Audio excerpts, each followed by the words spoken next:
Buenos días. Bueno, eran buenos días hasta que me los dañaron, pero bueno. ¿Está bien? ¿Está bien? El mundo es pequeño, redondo, chiquito y da vueltas. Buenos días. Buenos días a todos nuestros amigos que nos siguen a través de los 96.5 MHz de la frecuencia modularia de RTP. RTP 96.5 en las provincias de Santa Elena y Guayas, 98.7 en la provincia de El Oro. Muy buenos días también a toda la gente del Real Audio, www.rtp.es, creo que es. O solo RTP. Ah, no, EC. EC. Qué suerte que no hay H, pues si no fuera ese. Uy. Y muy buenos días a la gente que nos escucha y nos ve en el canal de YouTube de RTP, en las cuentas, redes sociales de RTP, el Facebook Live de RTP, el Facebook Live de su servidor Rodolfo Vaquerizo Blum. Vea, que esto no he hecho nunca, porque vean que estamos en vivo. Porque hay unos programitas que dicen que son en vivo y son grabé. Grabados. Recorded. Bueno, el líder Tralala dice que ni la prensa corrupta le cambiaba la fecha al periódico. Entonces hoy día dice el uno que es 12 de diciembre y el otro dice que es 12 de diciembre y el Expreso tiene una noticia que yo no sé si alguien fumó. Tumbaco, quien está en Quito sabe lo que es Tumbaco, pierde su mapa vial. O sea, lo perdió, lo extravió. ¿Quién carajo revisa este periódico? Lo mejor es que es bueno. Vayas, se cree en oposición al gobierno, pero es una barbaridad. ¿Cómo que Tumbaco pierde su mapa vial? O sea que lo sacaron del mapa. Ya no existe Tumbaco. Ahora se llama Purocaco. Ya, además que ya les dura poco como parroquia, ¿no? Ya se van a cantonizar. Ya era hora. El famoso distrito metropolitano, lo que era el Cantón Quito, es más de la mitad de la provincia del Pichincha. Ah, y encima un grupo de sinvergüenzas quería pasar una ley declarando la intangibilidad de la provincia de Pichincha para que nadie pueda hacer cantón. Vean, ignorantes de miércoles. Durán fue cantón de parroquia de Guayaquil hasta la década de los 80 y San Borondón hasta el año 1955. Se quisieron ir y aquí nadie dijo nada, váyanse, no quieren estar, no hay problema. Como decía el presidente Correa, que les vaya bonito. ¿Sí saben cómo le fue a Durán? No, como la mierda. ¿Ya? Y playas también. Bueno, no, playas es cantón. Bueno, pero Santa Elena. No. Hay personas que dicen que les iba mejor cuando eran parte de Guayas. Por favor, el problema era que Santa Elena quería tener 3 santanelenses diputados y después asambleístas. Pues ese es todo el problema. ¿Y le sirvió? De nada, pero porque dígales a ellos. No, pero si llegaron a extremos de que era... Hubo un grupo de salvajes, porque no hay otra palabra, ¿ya? Que en público, aunque las cámaras de televisión, se pasaron la bandera de Guayaquil por sálvase a la parte, por aquella donde suele no dar el sol. Qué vergüenza. No, qué vergüenza los guayaquileños, porque ahí era haber ido un grupo de gente, como era antes en Guayaquil, y sacarles la madre. Pero no, aquí ya. Yo estoy totalmente de acuerdo, te quieres ir, ándate. Pero la ofensa de pasarte por sálvase a la parte de la bandera de Guayaquil, eso no es aceptable. ¿Dijo algo el alcalde de Guayaquil? Nada. ¿Dijeron algo las famosas Fuerzas Vivas de Guayaquil? Nada. Porque al fin de cuentas, a esos cojudos todo lo que les importa es la plata. ¿Ya? A mí no me molesta que se hayan separado. Que les vaya bien bonito. Están en la M. O sea, al lado de Durán están en el paraíso, ¿no? Lo de Durán, si se pudiera dar la gabardina a una ciudad entera, se la ganaban largo. Se perdieron las 2 alcaldías del Führer y todas las de Nebot. Y miren lo que tuvieron en cambio. Uy, Dios mío, puta. La reunión de las 5 familias de Nueva York, que era la iglesia al lado de lo que han tenido todos aquí. Bueno, ya está conectado. El invitado. No lo veo. ¡Lo veo! Ahí está. Hoy está con nosotros mi buen amigo, desde décadas, no voy a decir cuántas, porque a él no le gusta que le revelen la edad. Yo, en cambio, yo no tengo problema. 71, que el año que viene tendré 72 y que estoy vivo, ¿no? Hoy es viernes, está con nosotros Sofía, para que salude también. Un gusto a todos los oyentes. Ya. A ver, mi querido Harry, primero que nada, muchas gracias. Segundo que nada, disculpa el atraso, pero estaba solventando una grave ofensa, una puñalada por la espalda, como decía Adolf, un dostras. O sea, algo, o sea, imagínate que tú organizas algo para despedir a alguien que consideras tu amiga, que trabaja contigo, que se va no se sabe cuánto tiempo a la vela a Italia, para hoy. ¿Y sabes cuándo te lo cancela? Hoy. A las 9:30 de la mañana. No, eso es una puñalada por la espalda. Como buena guayaquileña. No, ningún como buena guayaquileña. Yo soy guayaquileño y no hago esas cosas. Y Rodolfo, buenos días. Hola, Sofía. Harry. A ver, comencemos. El día, sí, claro, en el universo hoy día está Machado agradece desde Oslo el apoyo de Estados Unidos. Comencemos por allí. Sí. Esta heroica épica de María Corina Machado, que no se lo quita a nadie, y yo creo que igual la habría hecho con o sin el apoyo de Donald Trump. Es indudable que sin Donald Trump no la sacan de Venezuela, porque no tenía cómo salir, comencemos por allí. Y es indudable que la presión que ha hecho el gobierno de Trump, porque Biden quiso firmar un acuerdo y Maduro se le vio la cara, terminó indultando hasta los sobrinos de la mujer, de la cosa esa que tiene por mujer. A ver, ¿qué papel jugó Trump aquí? En todo este tema de Venezuela y que María Corina haya logrado salir. ¿Y hasta cuándo Padre Almeida? Pues movió al Reagan desde el Mediterráneo acá, ¿para qué? Al Ford. Al Ford, claro, que el Reagan es también son los dos clases Ford. Y ya están construyendo, terminando el tercero, que es todavía más grande que el Ford. Porque el Reagan es un poquito más chico. A ver, ¿qué papel tuvo Estados Unidos? Bueno, definitivamente Estados Unidos colaboró de una manera, a través de la inteligencia y a través de medios internos, colaboró para que pueda María Corina Machado salir de Venezuela. ¿Ya? De acuerdo a los reportes que existen, pues dentro de uno de los vuelos que llevaban deportados venezolanos hacia Caracas, y de ahí estaban subiéndose al avión algunos diplomáticos, algunos otros personajes que estaban saliendo de Venezuela. Parece que ahí ingresó entre el grupo desconocido, entró María Corina Machado y así pudo salir de Venezuela. Hubo otros rumores de que había salido en lancha hacia Curazao. Que los SEALs, o sea, que había ido en carro hasta justo al lado de una base militar enorme de Tomanes, pero que los F-18 Super Hornet le hicieron guerra electrónica y dejaron a ciegas a toda la Fuerza Aérea y a los radares y a todo el mundo. Entonces se embarcó en la lancha y ya más allá vino un helicóptero, eso que Estados Unidos tiene poquitos, ¿no? Cientos de miles, yo no sé cuántos helicópteros tendrá, pero puta, varios cientos, si no son varios miles. Y la llevaron ahí y a un avión. O sea, entonces, de manera indiscutible, todo ese procedimiento, con intervención de materiales, aviones, vuelos, sistema de inteligencia norteamericano, obviamente que esa orden vino desde arriba. Entonces, obviamente esa orden vino desde la presidencia de Estados Unidos y en ese sentido hubo apoyo para que María Corina Machado inclusive llega a Noruega con un pasaporte diplomático emitido por Estados Unidos. Esa parte no sabía. Ella obviamente no tenía el pasaporte venezolano porque entiendo que está caducado. Ya. Sí. O sea, llega a Puerto Rico, desde Puerto Rico va al continente, le emiten un pasaporte diplomático los Estados Unidos. Pero perdón un ratito. ¿Cómo los Estados Unidos le pudo emitir un pasaporte diplomático a una persona que no es US citizen? Es que esa emisión de pasaportes diplomáticos para personas especiales que están en situación especial, se emiten precisamente por emergencia. Cuando una persona por diferentes razones no puede tener un pasaporte de su propio país. Entonces no hay problema, yo te doy uno. Perfecto. Entonces ahí indudablemente hubo el apoyo decisivo de la administración de Trump para que pueda María Corina Machado llegar a Noruega. Ahora, en este momento, yo coincido contigo, Rodolfo, lo comentamos ayer fuera de micrófonos, es ya momento para que Estados Unidos ejecute la acción que tiene que ejecutar, porque ya esto está muy conversado, hermano, muy conversado. Está muy conversado, está muy detenido,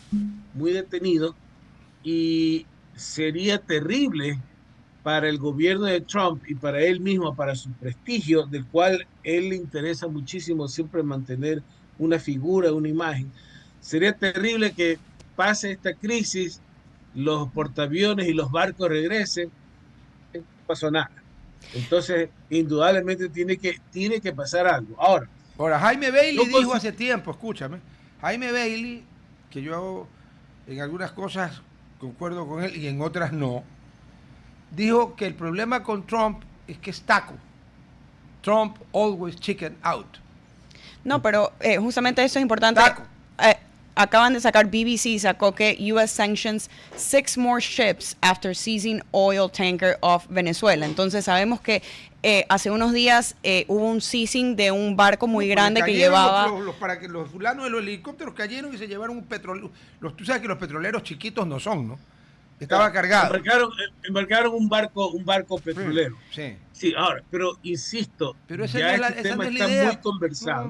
Ahora, yo espero que en este momento, con lo que María Corina Machado está en Noruega, fuera de Venezuela, fuera de peligro físico, ella, este es el momento para actuar. ¿Sí me explico? Porque uno de los temores podría ser de que se temía que Venezuela pudiese desquitar cualquier acción militar norteamericana contra María Corina Machado. Correcto. Ahora que ya no está, ahora que está fuera del control, de la esfera del gobierno venezolano, yo me atrevería a decir que la cosa es este fin de semana. Claro, se te acabó la excusa. Porque, a ver, yo entiendo, estando María Corina allí, si yo ataco, ¿quién me garantiza que estos imbéciles no le meten 3 tiros? O la decapitan, o primero la violan, o lo que sea, porque de estos salvajes yo puedo esperar cualquier cosa, ¿no es cierto? Pero ya no está, pues. Su familia tampoco está. Entonces ya, pues, pana. Porque, ¿sabe qué? Queda muy mal si taco. Ya.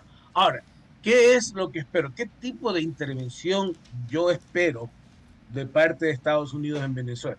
Y esto Rodolfo, tenemos que dejarlo bien claro. A ver. Estados Unidos, Trump no va a mandar soldados Boots on the ground, americanos cero. a desembarcar en territorio venezolano.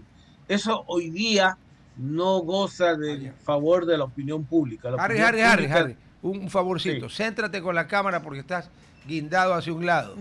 Ahí, ya. Yo sé que tú normalmente siempre estarás guindado hacia la derecha y a Ronald, pero por favor por la cámara. Sí, porque si te vas a ir a la izquierda con Hillary Clinton y Barack Obama y Kamala Harris, chao. Porque Biden, ese pobre hombre, ya no sabía ni en qué planeta estaba, no lo cuento. Bueno, dale, a ver. Boots on the ground no va a haber. No va a haber. Yo no espero, a menos que haya un escalamiento militar. Yo no tengo en mi criterio la posibilidad de que Trump envíe soldados a desembarcarse en Venezuela. Lo que yo sí creo es que hoy en día, gracias al desarrollo de la tecnología y a todas estas armas sofisticadas de última generación, los drones, los aviones F-15, F-30, todos los aviones, ya no se necesita en este momento desembarcar soldados. Y hay una pregunta, ¿existe la posibilidad de que haya boots on the ground, pero no de americanos, pero de otros aliados que quieran ayudar en este, o sea, puede ser que Estados Unidos ayude o aporte en temas de inteligencia, en drones, en soporte, aviones. Claro, pero ¿existen o se ha visto otros países que están dispuestos a ayudar a Venezuela o en realidad es solo Estados Unidos la voz principal? De lo que sabemos por medios de comunicación en general, no se ha ido preparando ninguna fuerza multinacional. A ver, hay un barco francés y un barco de los Países Bajos por la cercanía. Tú sabes que la Guyana francesa no es una colonia, es un territorio de ultramar, es Francia. ¿Ya? Sí, correcto. Pero no creo que Francia tenga soldados para desembarcar allá. No, y Macron no los va a mandar tampoco. No, a ver. No. Yo lo que digo es que hoy en día la tecnología, Rodolfo, Sofía, permite que con aplastar un botón mandas drones, envías drones y aviones para bombardear exactamente con precisión quirúrgica el sitio necesario. ¿Sí? Claro. Entonces, en realidad tú no necesitas desembarcar. Tú con que envíes los drones y los aviones a los lugares precisos donde están los jefes, los comandantes de esto, donde está Trump, donde está Maduro, donde está Diosdado Cabello y Padrino es el apellido. Sí. Vladimir Padrino. Sí. El nombre es Vladimir como Lenin. Hoy en día las cuestiones de inteligencia, etcétera, permiten conocer con precisión dónde las personas duermen, dónde desayunan, dónde están ubicados en cualquier momento. Eso lo sabe, eso se sabe. Hoy en día con los satélites y el espionaje, etcétera, no hay prácticamente nada oculto bajo el sol. No, pues. Entonces mire, para hacer un paralelo aquí, lo que hizo Estados Unidos con Irán. Estados Unidos no necesitó desembarcar ni un soldado en Irán, ni siquiera Israel necesitó desembarcar ningún soldado de Irán. Simplemente fueron, bombardearon donde tenía que bombardear y regresaron los aviones. Nótese, desde Missouri Sí, viajaron un poco lejos, ¿no? bastante Sí, lejos hasta Irán, lejos. bombardearon donde tenía que bombardear y regresaron a Missouri Sí. por la misma. No, sí, sí. A ver, es que la gente que a veces no tiene memoria para nada, pero cuando le conviene se acuerda, dicen es que van a invadir como Panamá. A ver, esto no es Panamá y no estamos en la época de que se invadió Panamá. Ya. Aquí la tecnología en estos pocos décadas que han pasado desde lo de Panamá se ha multiplicado por 100.000, 200.000, 1.000.000, yo no sé. Pero lo que hay ahora, pues, no, ni se soñaba cuando... A ver, a Panamá le invade George Bush Sr., ¿no es cierto? Papá, en 1989. Mira tú. Han pasado 36 años, 36 años. A ver, en 1989 los misiles súper precisos, eso no existían. Los drones en la imaginación, en la Guerra de las Galaxias, porque de ahí salen. Pero... Entonces, por ejemplo, yo me río cuando leyendo y viendo noticias de Venezuela, dicen que no, que si invaden van a hacer una guerra de guerrillas y que van a volver a hacer esto otro Vietnam. Rodolfo, lo de Vietnam hace 50 años, primero se fue mal conducido por Estados Unidos en esa época. Fue una guerra que la pelearon no para ganarla, sino para no perderla, así no se pelea la guerra.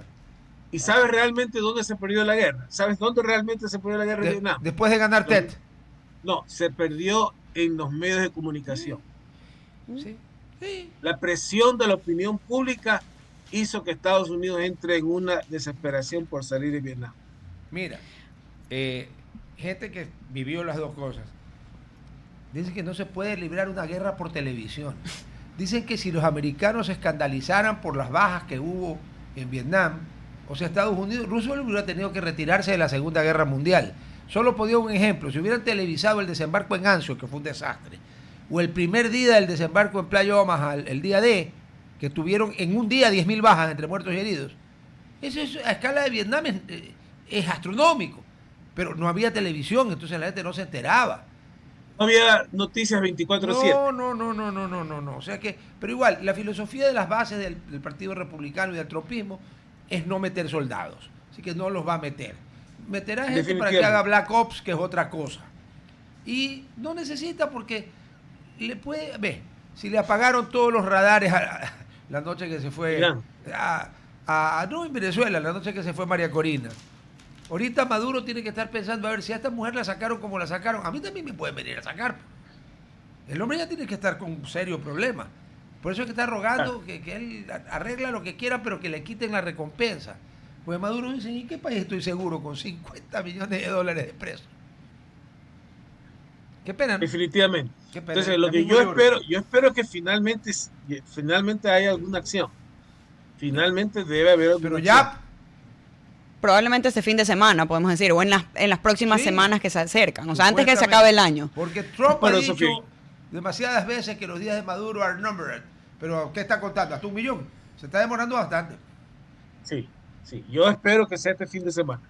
Yo quisiera hablar de un tema internacional que creo que es importante, que también lo vi justamente hace unos días en BBC, que es que Alemania está votando para volver a tener el voto voluntario hacia el servicio militar voluntario ahorita para los mayores de 18 años. Y si no hay suficiente gente que se inscriba, obviamente hacerlo obligatorio.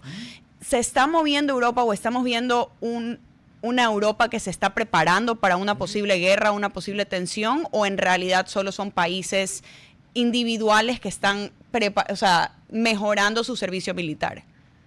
A ver, hay este problema, Sofía. Este problema que Trump venía avisando esto desde su primera presidencia, y que ahora con la guerra de Ucrania se ha resaltado más aún esta crisis, este problema. El problema es que, tal como ha dicho Trump durante años, es que Europa durante décadas ha dependido de la defensa militar que le proporciona Estados Unidos. Y lo más grave, ¿Sí? Abacamú. Lo más grave, Sí, Abacamú, sin siquiera sí. poner el 2% del PIB. Ya. Entonces, a ver, analicemos esto desde un punto de vista histórico. Después de la Segunda Guerra Mundial, cuando estábamos en la época de la Guerra Fría, y Europa estaba recién reconstruyéndose después de la destrucción de la guerra, era explicable y justificable que Estados Unidos asumiera la mayor parte de la defensa de Europa. Europa estaba quebrada, pues ¿con qué se iba a Porque defender? Europa estaba quebrada y porque a Estados Unidos le interesaba que el comunismo conducido por la Unión Soviética no se expandiera en Europa. Entonces ahí estaba justificado. Pero ¿saben qué? Hay que avisarles a Europa, que ya la Guerra Fría terminó, que ya la Unión Soviética colapsó y que es hora de que los europeos comiencen a asumir los costos de su propia defensa. Y entonces, por ejemplo, ¿qué es lo que pasa en la guerra de Ucrania? ¿Cuál es la crisis que pasa en Ucrania en este momento? Rusia invade Ucrania, Europa correctamente se solidariza con Ucrania y pide que no, que sean fuertes, de que resistan, de que continúen la guerra, de que no renuncien a territorio, etcétera, etcétera. Pero solamente bla, bla y nada concreto en cuanto a defensa y armas. Claro. Y pretenden que sea Estados Unidos el que siga entregando armamento para Ucrania. Entonces Pero, Trump dice... Harry, pero algunos países europeos le han enviado harto armamento a Ucrania. Por ejemplo, Polonia, que tiene sus razones particulares, porque a Polonia los rusos la han invadido varias veces, le envió enormes cantidades de tanques. Y mira tú, Rodolfo, correcto, algunas de las naciones europeas, pero las más pequeñas o las relativamente pequeñas, Hungría, Polonia, República Checa, etcétera. Hasta pero un país báltico le mandó armas, uno de los 3 países bálticos. Hasta Lituania, bueno, Alemania Estonia le está mandando armas vía Chile ahora últimamente, los Marder. Sí. Pero los países europeos de mayor fuerza, poder económico, como sería Francia, Alemania, Italia en cierta forma, España, no han hecho mucho. Han mandado sí, pero en unas cantidades completamente ínfimas al lado con lo que ha aportado Estados Unidos. Entonces Trump les dijo, por eso en la última conferencia que tuvieron de la OTAN, Trump les dijo, ustedes tienen que aumentar su aporte a la defensa del 2 al 5%. Bueno, Alemania parece que va a gastar más. Alemania va a gastar más. Pero Alemania se ha embarcado en un tal gasto militar que ya en Europa hay gente que todavía piensa en la Segunda Guerra Mundial, lo que terminó hace 80 años, que están diciendo que cuidado con el rearme alemán. Pero justamente ahí también quiero un punto y es muy interesante, que vemos a una generación, que la que viene, esta generación, que lo vi mucho en protestas, los mismos alemanes dicen, yo no quiero ir a pelear, no me interesa, que vayan los baby boomers. O sea, si tanto les interesa a ellos pelear, que vayan ellos, yo no me quiero inscribir. Entonces, tenemos a una juventud alemana en este caso, que no tiene ningún interés de hacer el servicio militar o ve como lo ve como un honor servir a tu país. ¿Qué puede significar esto para los países europeos?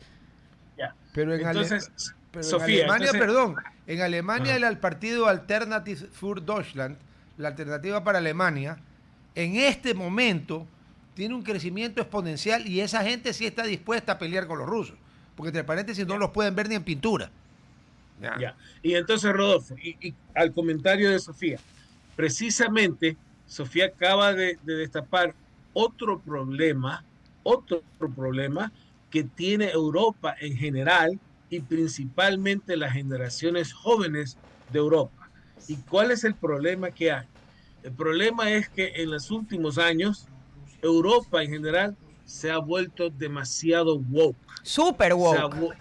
Super woke. Se ha vuelto demasiado frail, demasiado frágil. No, somos pacifistas, no queremos la guerra.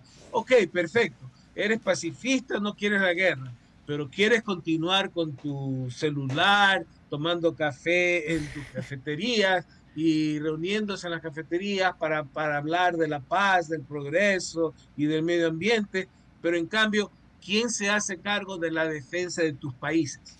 Sí. Cuando tienes una amenaza tienes un gigante ahí arribita llamado Rusia que está procurando expandir sus fronteras, etcétera. Sí, pero mira Entonces, que esta posición de Trump ha originado que países que de verdad, para Alemania gastaba menos del 2%, ahora se va arriba del 5%.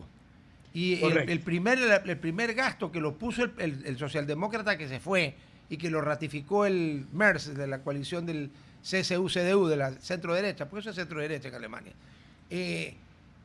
se ha metido un proyecto de construcción de armas nuevas. Me parece que los alemanes han tenido guardados en el cajón unos diseños que no los hacían porque no habían las... Bueno, porque para quien sepa algo de guerra sabrá pues que los alemanes han hecho en su momento, algunas de las mejores armas del mundo. En Francia, el señor Macron se va a tomar algo que rime, porque en este momento Bardella, que es el delfín político de la señora Marine Le Pen, está en tal punto de popularidad que de haber elecciones en Francia gana en primera vuelta. Pero más del 50%. Si lo comparamos con ultraderecha. Con un Estados Unidos, en Estados Unidos, por más si podemos decir que hay wokeness o no hay, sigue siendo un honor servir a la patria. ¿Para estar, para todo el mundo. No solo que sigue siendo un honor, sino que desde que Trump llegó a la presidencia, ahora el reclutamiento de soldados que voluntariamente quieren ir al ejército, a las Fuerzas Armadas, ha aumentado significativamente. Se disparó. Yo sí me acuerdo, por lo menos porque yo tenía mi universidad era un ROTC University, que viene a ser las universidades que están afiliadas con el servicio militar, y mi colegio también lo era, y eran los alumnos más inteligentes, más capaces, eran los que iban al servicio militar, al Navy, Air Force, pero esa ideología en Europa es totalmente diferente. Es totalmente opuesto. Y entonces ellos están dados a muy intelectuales, a muy pacifistas, a muy preocupados del medio ambiente, etcétera. ¿Y quién les va a defender? ¿Quién les va a defender cuando les invada? Pero ¿sabes qué pasa? Lo de Europa tiene una explicación histórica. Antes de la Primera Guerra Mundial, algunos años antes, el servicio militar, ¿sabes cuántos años duraba? 3 años duraba en Alemania y en Francia. 3. Porque estaban preparándose, todo el mundo sabía que tarde o temprano iba a haber una guerra. Gran Bretaña no tenía servicio militar obligatorio. Vino la leva del famoso cartel I Need You, con el mariscal Kirchner, el de los bigotes, y se presentaron de voluntarios 1 millón de hombres. Igual, para la máquina de moler carne que fue el Frente Occidental, era poco, y Gran Bretaña instaló el servicio militar obligatorio. Después lo quitó. Ya.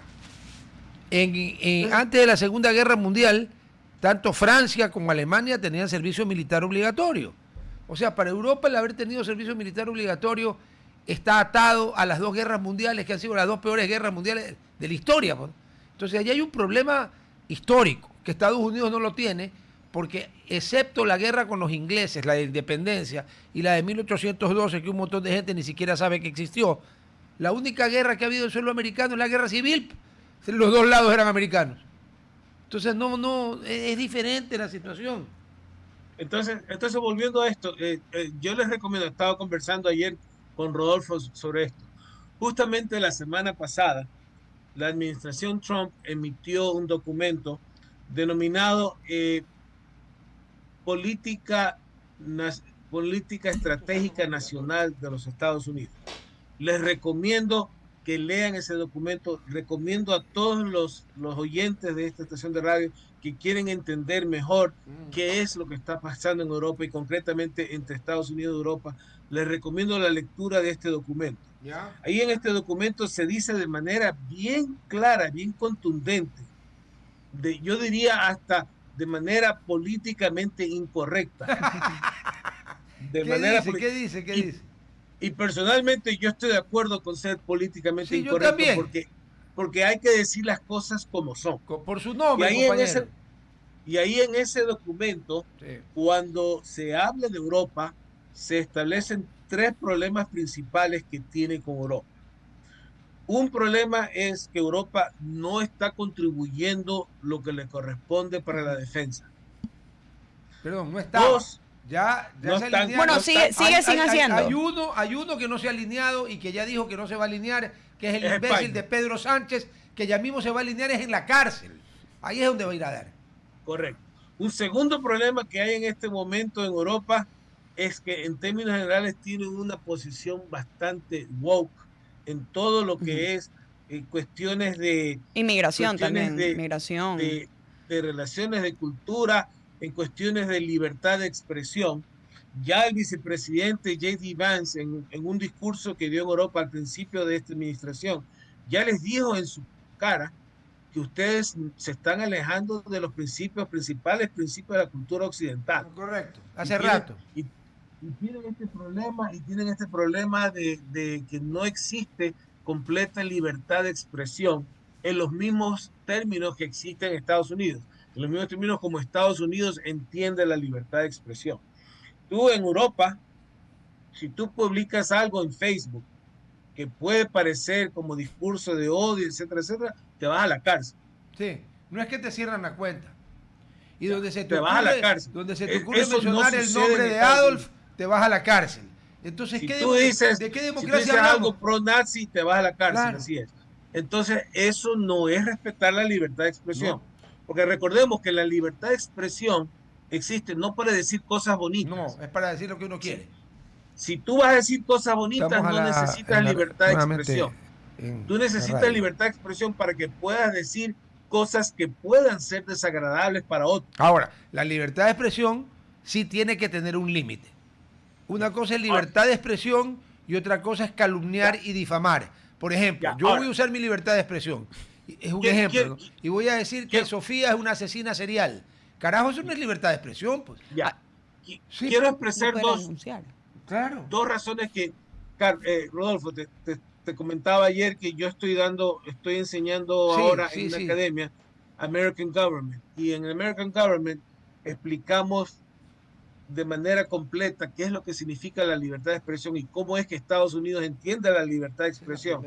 Y lo utilizamos con estos dos ejemplos. The First Amendment, ¿no? La libertad de expresión es la primera enmienda.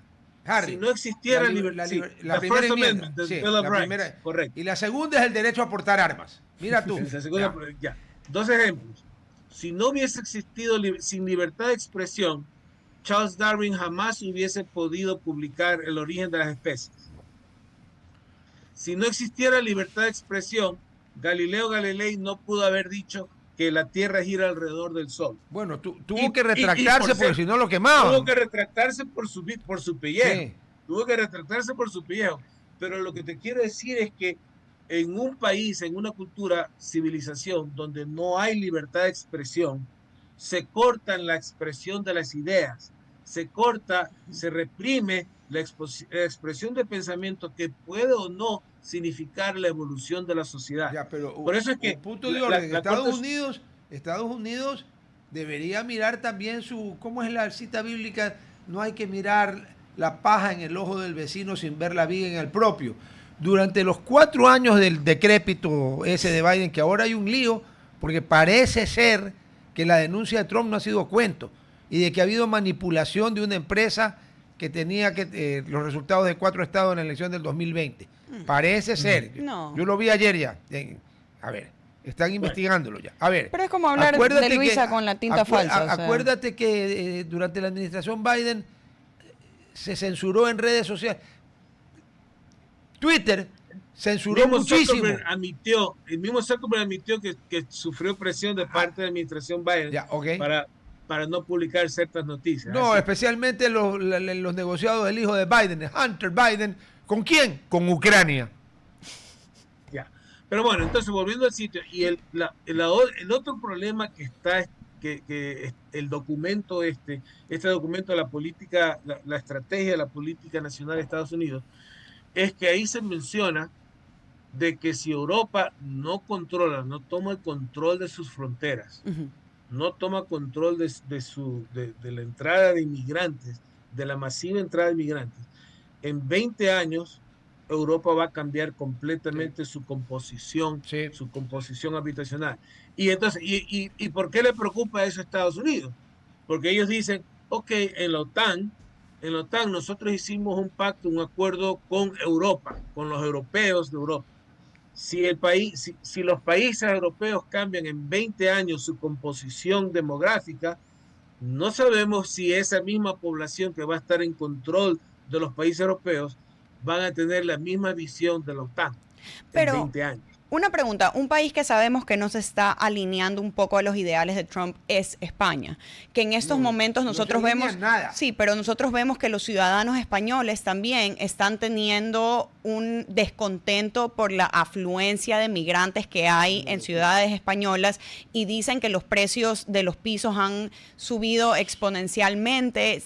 Se ve en realidad que aunque las cabezas de ese país no estén de acuerdo con lo que está pasando, su misma ciudadanía ya exige un poco más de estricto como control en lo que está pasando. Eso explica el crecimiento exponencial de Vox, porque así... Sí, ahí está. Mira, los 4 países... La ciudadanía... Sí. Dale. Sofía, Rodolfo, la ciudadanía puede estar en contra hoy día, pero si sigue el influjo migratorio como está... en 20 años van a perder el país. Mira tú que, por ejemplo, en Reino Unido ya estuvo de primer ministro una persona de ascendencia musulmana. Sí. Alcalde de Londres, musulmán. Entonces, la pregunta es, ¿estas personas de profesión musulmana, de cultura, de otra cultura ajena a la cultura occidental, tendrán la misma visión? No. ¿Tendrán la misma mentalidad? No. Con respecto a los principios, los valores democráticos de la cultura occidental. No, pero es que, Harry, inclusive, es que no lo puede entender. Estados Unidos ya está siendo inundado. Mira Nueva York. Claro, y Minnesota. A ver, pero es que no la puede entender porque nosotros a veces no entendemos que en el mundo árabe nunca ha habido democracia. Pero el mundo árabe, conocido como tal, comienza con el profeta, con Mohammed. Pero yo creo el man era el dueño, el jefe. Sí. Y de ahí, con el nombre que tú quieras, el califa, el sultán en el tiempo del Imperio Otomano, era una teocracia. Porque el sultán era al mismo tiempo el representante no solo del poder político, sino del poder religioso. Era descendiente del profeta y todo el rollo, ¿ya? Entonces allá no tienen sentido democrático. Y tuvo varias mujeres y con incluso adolescentes. Allá no hay sentido democrático. No. Pero si lo comparamos, por ejemplo, con Mandani, que fue elegido en Nueva York, una de las críticas más grandes que él ha tenido ahorita, que ser una persona que él se identifica como comunista, y ahora él dijo que iba a vivir en the Upper East Side, en la mansión del mayor. Entonces gente dice, no puede ser que hace 2 semanas decías que ibas a seguir viviendo en tu apartamento. Nunca ha dicho comunista, él dice que es socialista. Bueno, pero esta ideología de que cuando son campañas sirven, pero después me adapto un poco, porque también se lo vio en una reunión con Trump, donde los dos fueron extremadamente diplomáticos y en realidad yo creo que fue una buena reunión para las dos partes de entender que pueden tener diferencias de ideologías, pero se pueden llevar bien. Hay que gobernar. Exacto, pero ¿nosotros vemos eso en realidad en Europa o es totalmente diferente lo que está pasando en Estados Unidos que lo que pasa en Europa? Ya, es que precisamente esto se menciona en este documento. Recomiendo, Sofía, recomendado este documento. Lo voy a leer. ¿Dónde lo consigo? En internet. Simplemente oye, hermano, pones ahí. Tú eres mala gente, ¿no? Yo soy una bestia, no rebuzno porque no puedo con esas cosas. Ya, a ver, manda a buscar internet. Acá Sofía me va a ayudar. Después de esta conversación te lo envío. Conversación te lo envío. Gracias, sí, te lo envío. Me pones a buscarlo a mí. Voy a encontrar el manifiesto comunista de Marx. Para los oyentes. A ver. Para nuestros oyentes, simplemente ingresen en internet, ingresen National Strategic Policy. Ok. Eso es todo. Ya, la estrategia de la política nacional, ya entendí. Ok, bueno. Ya. Vamos a otro y tema. Ahí lees es un documento de 33 páginas. Sí. Nada, pues chiquito. Es el primer enlace, que si lo ponen en Google, National Strategic Policy, te sale el primer documento, es el de White House, y 33 páginas. Una de las ventajas de tener aquí a Sofía. Ahorita, y a veces llega por encima tiene el descaro de imprimir y llega con una cosa así. Aquí está lo que hablamos. Yo, ¿qué? Aquí está lo que hablamos, ya lo leo en mi casa. A ver, Harry, bueno, entonces, terminemos esto porque yo quiero tocar otros temas importantísimos. ¿Cuál? Termina con el documento y vamos a la Corte Suprema. ¿Qué otra cosa? Entonces, ¿qué cosa dice también de este problema migratorio? Que dice que, por ejemplo, si tú viajas a Europa, y esto lo saben todos nuestros audientes que han tenido oportunidad de viajar a Europa, tú caminas por algunas calles, algunos barrios de Francia, y eso parece Bagdad. Perdón, en los Tú que vas puedes a- entrar, porque hay barrios de tú vas a París Reino Unido, donde no puedes en entrar si no eres musulmán, perdón. A en ver, ciertas calles de Londres, eso parece Calcuta. claro. Y creo que ya no se llama Calcuta. Alemania está lleno de turcos, de Sí, pero a ver, musulmanes también. pero los turcos Y son España, distintos, porque y Turquía es un España, país laico. Si bien, primero no es árabe, los turcos no son semitas, son sí, arios. Segundo, son correcto. laicos, totalmente, toda la vida. Y bueno, desde que se cayó el último sultán, pues, ¿no? En el principio del siglo XX. Y además, el turco es una minoría que se adapta, se adopta más rápidamente las costumbres americanas, aunque mantienen también las suyas, y son gente muy trabajadora. En cambio, lo que va a Y Europa, España, hermano, es de terror, pues, ¿no? y España está inundado de inmigración africana. Así es, el norte de África, el Magreb. Entonces, por eso el documento habla de que Europa en este momento enfrenta un peligro de lo que ellos llaman cultural erasure, que se puede traducir en otras palabras como que la civilización europea puede hasta borrarse Claro, por claro. completo ante la inmigración masiva. Ahora, Entonces, hay reacciones. En Italia, la señora Meloni, que tiene los que sabemos mejor puestas que el 90% de los políticos hombres del mundo, y eso que no es muy grandota, pero tiene unos ovarios pero gigantescos. La señora Meloni ha parado totalmente la vaina. Y la señora Meloni, para comenzar, es aliada de Trump. Y ella es anti-inmigración total. Y con su partido Fratelli d'Italia tiene una mayoría, pero cómoda. Uno. En Francia, el ascenso del Front National de Marine Le Pen con su Delphine Bardella está tan arriba en las encuestas que de haber elecciones ahorita gana en primera vuelta. En primera vuelta, o sea, el 50+1. Porque allá no hay esa alcahuetería del 40+10. No. El balotage lo inventaron los franceses. Es la mitad más uno. Bueno, ahorita Bardella tiene más de la mitad más uno. 3. En Alemania, alternativa, la AfD, la alternativa para Alemania, Alternative für Deutschland, está tan fuerte que ya los socialdemócratas y algunos de sus socios de la CSU-CDU están empezando a pensar en ilegalizarlo por vínculos con el nazismo. Oye, la AfD no menciona para nada la palabra nazismo, pero ha crecido una barbaridad. Vámonos a ver, pasamos Italia, España, Francia. En Europa, Vox, los socialistas se desploman y Vox está pero barriendo. Y Vox sí es ultraderecha. Entonces sí hay una reacción. Y en el Reino Unido, el Reform Party, entiendo que es un partido que no es de izquierda y que no es pro migración. Y Keir Starmer, el jefe del... ¿Cómo se llama el jefe del Reform Party? Búscame. No sea malita. Me voy a acordar. Pero o sea, sí hay una reacción. Ahora, se han demorado, ¿no? Han tenido a Biden como 20 años ahí.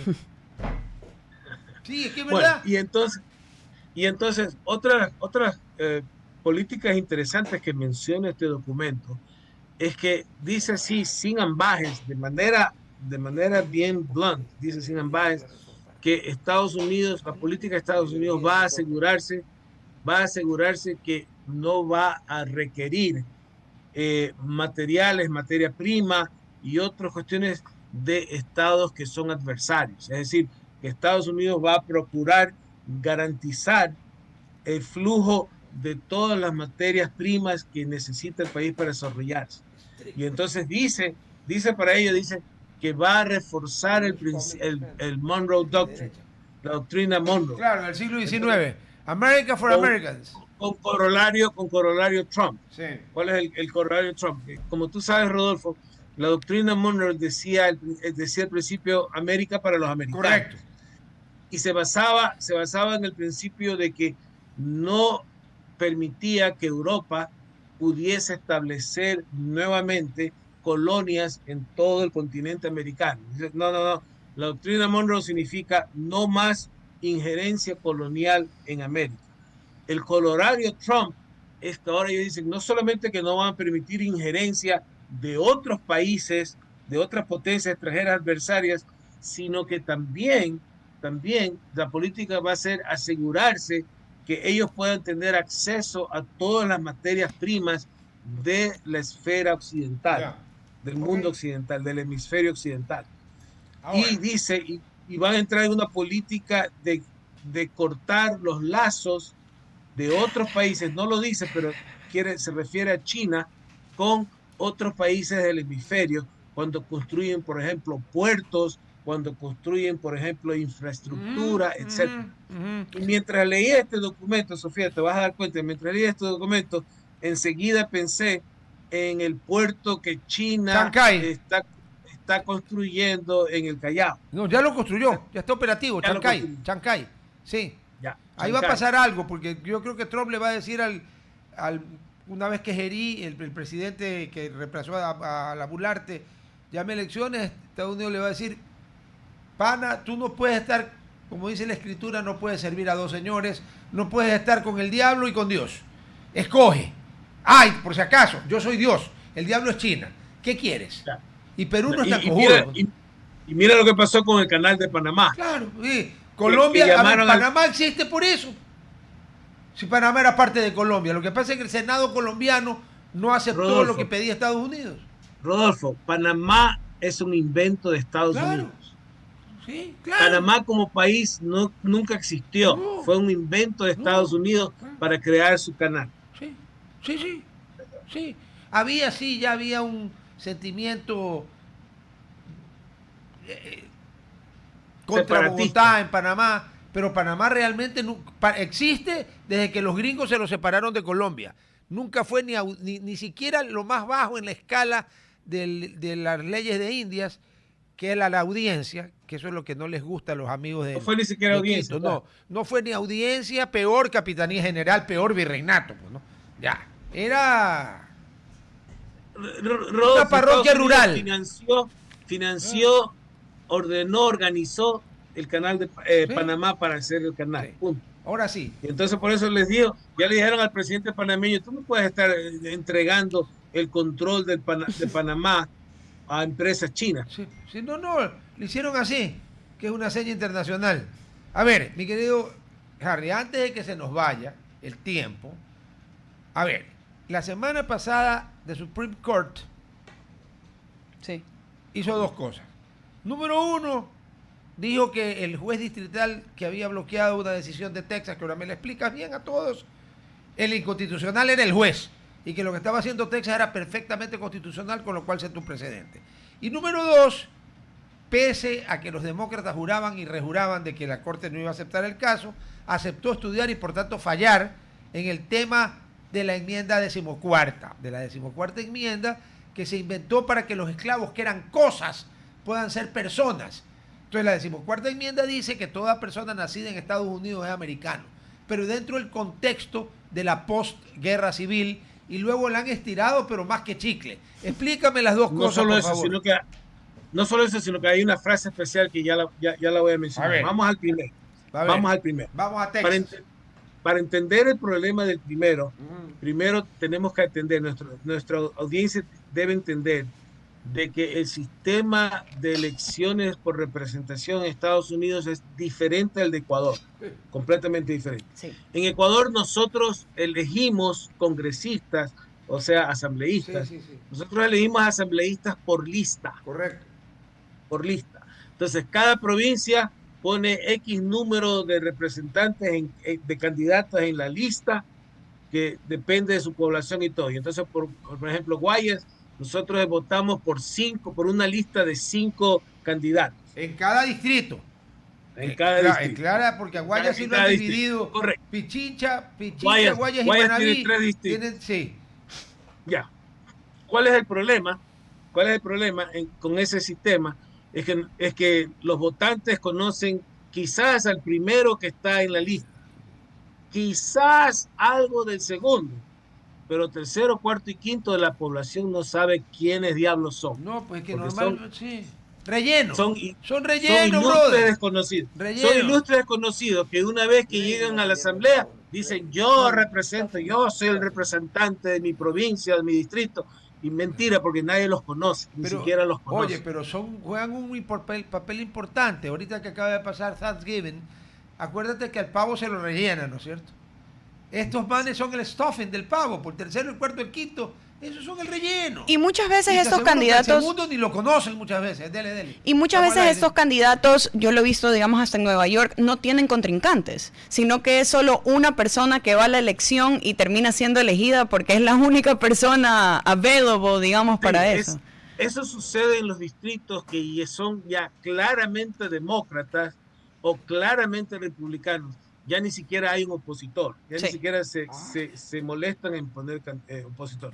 Donde sí hay oposición son en los distritos, en los estados donde es disputado, cualquiera puede ganar. Pero bueno, volviendo a esto, la discusión en Texas era sobre cómo dibujar los distritos, las líneas por los cuales se elija un representante. Entonces, en Estados Unidos, cuando se vota por congresistas, no se vota por listas, No. se vota por un nombre. Así es. Es Juan Pérez el que se lance de candidato por X partido, solo él, tú votas solo por él, no por lista. Entonces el problema surgió porque la legislatura de Texas decidió redibujar los mapas, los distritos, los barrios, según cómo se vota. Y entonces los demócratas, que son minoría en Texas, reclamaban que este redibujo de los mapas políticos era para favorecer a los republicanos. Pero, y era para que los republicanos obtengan más votos. Y que te cuento que yo creo que sí era. Pero una pregunta. Pero la corte acaba de decir que sí está bien. Pero esto también pudiera ser una respuesta porque en los últimos 5 años, debido a los altos impuestos que hubo en California, mucha gente que tenía la afluencia o tenía el dinero económico en California se mudó a Texas. Entonces puede también ser... Ya, déjame explicar de esta manera. Cada 10 años tienen que redibujar los mapas. Por obligación. Por obligación, correcto. Ya. Déjame decirte, cada 10 años en Estados Unidos se produce el censo. Sí, igual que aquí. Nacional. Entonces, en base a los resultados del censo, se redistribuyen los números de congresistas que cada estado elige. Por eso es que Nueva York elegía hace muchos años un montón y ahora elige muchísimos menos, claro. Y cambio Florida y Texas, que eran poquitos, ahora son un montón. Ya. Entonces, ¿qué ha pasado en los últimos años? Mucha gente de California se ha mudado hacia Texas y otros estados. Mucha gente en Nueva York, porque está muy caro, se ha mudado hacia la Florida. Ajá. Correcto. Entonces, de acuerdo al último censo, Florida, el estado de la Florida tiene más votos que el estado de Nueva York. Claro. California perdió votos, sigue siendo el estado con mayor tenía 54, ¿con cuánto se quedó? Pero ahora se quedó con 2 menos, ahora tiene 52. Ah, y Texas subió a 40. Con razón. Entonces, que los demócratas no quieren saber nada del tema. Entonces, en el momento en que Texas cambió su población y obtiene 2 curules más, resulta que tienen que redibujar el distrito de Texas. Y obviamente la legislatura de Texas, que está en control republicano, obviamente va a dibujar los límites de acuerdo a sus intereses, a su conveniencia. Entonces, ¿qué sucede? Que llevaron esto a juicio, los jueces federales de las 2 primeras instancias fallaron a favor de los demócratas, declarando inconstitucionales esas líneas de los distritos, y llegó a la Corte Suprema. Y la Corte Suprema dijo, ok, en tanto en cuanto la redistribución de las líneas cumpla 2 requisitos básicos. ¿Cuáles son los 2 requisitos básicos? Que no sea con intención discriminatoria, es decir, que no se distribuya un distrito de afroamericanos y otro distrito para blancos, es decir, que en tanto en cuanto sea equitativa la redistribución racial. No política, y las ideas políticas no tienen nada que ver en el tema. Y en tanto en cuanto, segunda condición, en tanto en cuanto los distintos distritos tengan relativamente población igual, equivalente, relativamente, porque no se puede ser exacto al último. Con tal de que haya relativamente una redistribución de los distritos, una redistribución poblacional equilibrada de los distritos, dijo la Corte Suprema, eso es constitucional. Nosotros no nos metemos en esto porque esto es un tema político. Usted no está de acuerdo con la redistribución, entonces vota. Claro, y gana. Y haz tu a ver, entonces, si te entiendo bien, los demócratas lo que decían era que aquí se estaba perjudicando a los hispanos y que era una redistribución en base a justo al criterio que la Corte dice no puedes, a un criterio era racial. Una redistribución que perjudicaba la posición demócrata, que según ellos perjudicaba las posibilidades de acceso al Congreso de candidatos demócratas. Qué pena. La Corte Suprema dijo, Rodolfo, Sofía, esto es importante. Esto es un principio que se maneja a la Corte Suprema. La Corte Suprema, cada vez que le preguntan cosas políticas, dice, nosotros no resolvemos political questions. No. We don't resolve political questions. Claro. Constitutional.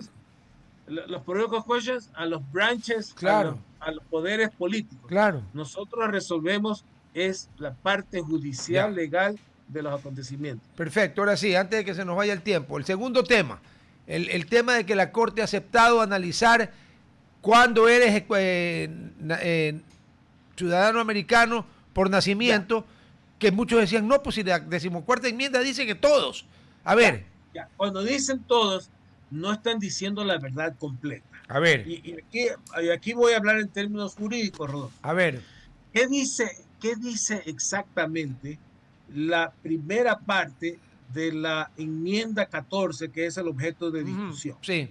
La enmienda 14, por cierto, fue aprobada inmediatamente después de la Guerra Civil. Correcto. Cuando se había declarado la libertad de los negros, de los afroamericanos, y estaba en discusión, ojo, estaba en discusión si es que los negros ya libres de esclavitud eran también ciudadanos. Estaba en discusión si eran o no ciudadanos. O sea, no estaba en discusión si eran libres, pero sí estaba en discusión si eran ciudadanos.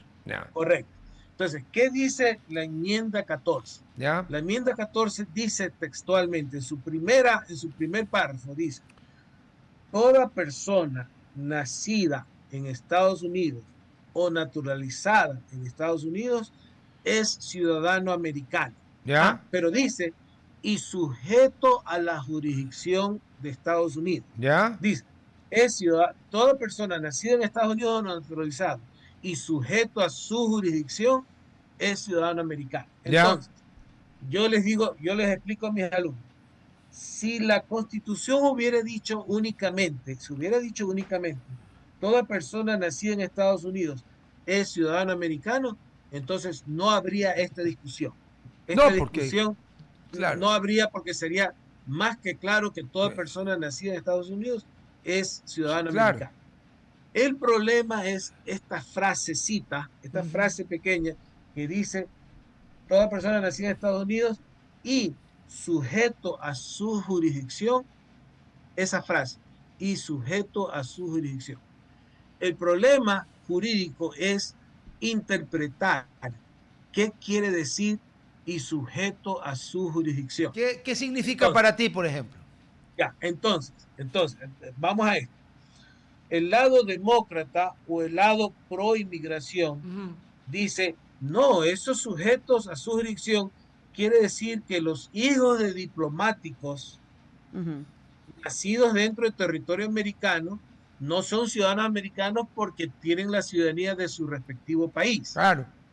Y entonces, por ejemplo, Rodolfo, embajador ecuatoriano en Washington, si Rodolfo tiene un hijo en Washington, le nace un hijo a Rodolfo en Washington, Rodolfo, de acuerdo a la interpretación demócrata, por supuesto, ese hijo no nace con ciudadanía americana, nace con ciudadanía ecuatoriana. Correcto. La respuesta a eso, la contrarrespuesta a eso. ¿Qué dicen los republicanos? Dice, pero eso ya está en el derecho internacional. Sí. Eso no necesita estar en la Constitución. La Constitución no repite cosas que ya están en otra legislación. Porque si tú recuerdas, la Constitución americana es bien lacónica. Demasiado. O sea, bien lacónica. Hasta los espartanos le hubieran aplaudido. No va a repetir lo que ya el derecho internacional dispone. Entonces, la interpretación republicana y de la administración Trump es que esa frase la interpretan en forma más amplia.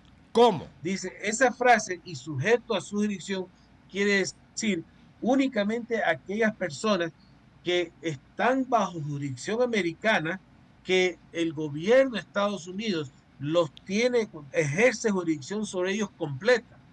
Jurisdicción penal, jurisdicción de leyes de impuestos, jurisdicción de ciudadanía, jurisdicción de derechos comunes y corrientes. Entonces dicen los republicanos, las personas que cruzan la frontera y no tienen documentos, o las personas que ingresan con visa de turista, que van supuestamente a pasear y que tienen hijos que nacen dentro de Estados Unidos, esas personas, dicen los republicanos, nunca estuvieron bajo jurisdicción americana. No, pues. Están bajo las leyes de su propio país, de donde nos están visitando. Entonces dice la administración Trump, solo deberían tener ciudadanía americana los nacidos en Estados Unidos, hijos de por lo menos un ciudadano americano o por lo menos alguien que tenga residencia permanente en Estados Unidos, por ejemplo, un green card. Y entonces, por ejemplo, si tú estás de turista, y esto como sucede en realidad, y yo tengo muchos amigos no, pues en hay el turismo ginecológico, pues hermano, que van a dar a luz allá. Conozco muchos casos, amigas en Ecuador, que en el momento que están embarazadas se van a Estados Unidos para dar ahí el hijo, para dar a luz el hijo en Estados Unidos y obtener un hijo ciudadano americano. Entonces, eso es con lo que Trump se manifiesta en contra. Perfecto. Y ahora, para sorpresa de los demócratas, la Corte Suprema resolvió coger el tema. En el momento en que la Corte Suprema resuelve coger el tema, por cierto, la Corte Suprema no está obligado a tomar el caso. Escoge. Todos los años le llega a la Corte Suprema entre 7,000 y 8,000 casos, le llega a la Corte Suprema. La Corte Suprema solo decide como máximo, coge entre 200 o 250 casos. Okay. De 7,000 a 8,000. Pero el hecho que la Corte Suprema haya decidido tomar el caso quiere decir de que es de importancia para ellos y probablemente quieran resolver, estoy especulando, quieran resolver a favor de la administración. Pero en todo caso, si se hubieran apegado a la línea demócrata, hubieran rechazado el caso, que era lo que los demócratas esperaban y lo que les causó casi un infarto. Si ellos se hubieran alineado con el principio demócrata, ni siquiera hubieran tomado el caso. Mi querido Harry, se nos fue el tiempo, tengo que dar la gabardina. Te mando un fuerte abrazo y muchas gracias. Espero que podamos hablar antes de Navidad para hacerte un Merry Christmas. Ahora sí.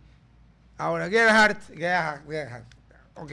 Vamos rápido porque me pasé porque por culpa mía, por la puñalada en la espalda que recibí, no pude entrar. Estaba aquí, pero estaba por una puñalada en la espalda, uno no puede. Y eso que no era de azufre el cuchillo, era normal. Pero bueno, a ver. Número 1. El otro día estuvo aquí mi maestro, el doctor Luis Arracín Dávila, y fue muy claro. Lo llamó canalla al vicepresidente de Zapatitos Rojos. Yo creo que Zapatitos Rojos fue un pésimo presidente, pero nunca se me ha ocurrido decir que es un canalla. Y cuando por ahí salió un imbécil a decir que él había ordenado que en el tema de Fernando Villavicencio tiene que ser una imbecilidad, porque una cosa es que haya sido un mal presidente y otra cosa es que sea un asesino. O sea, señor Borrero, usted fue un ilustre pendejo durante todo el tiempo que sirvió de vicepresidente. ¿No? Y para que no se me ponga bravo, le estoy diciendo pendejo en el sentido peruano, un gran vivo. ¿No? Ahora, cuando usted le pide a un montón de gente especialista que le haga un trabajo, siendo usted médico para el tema de salud, y se lo dan y lo tira a la basura, ya usted pasa de pendejo a lo otro. Ya no es vivo. Es lo otro, es bobo o cojudo, que es lo mismo. Ya. Entonces tenga la gabardina, vea. 2, 4, 6 botones de arriba y levilla para que se la ponga donde mejor le quede. Don Francisco de Quevedo y Villegas, pariente del señor Duque también por Villegas, le podría sugerir dónde ponérsela, porque él tiene una obra que es un opúsculo que se llama Gracias y Desgracias del Ojo del Bueno. Vean en Google. Ya. Eso. Hay que ser bien miserable para eso. Segundo. Vean, señores, yo no me complico la vida.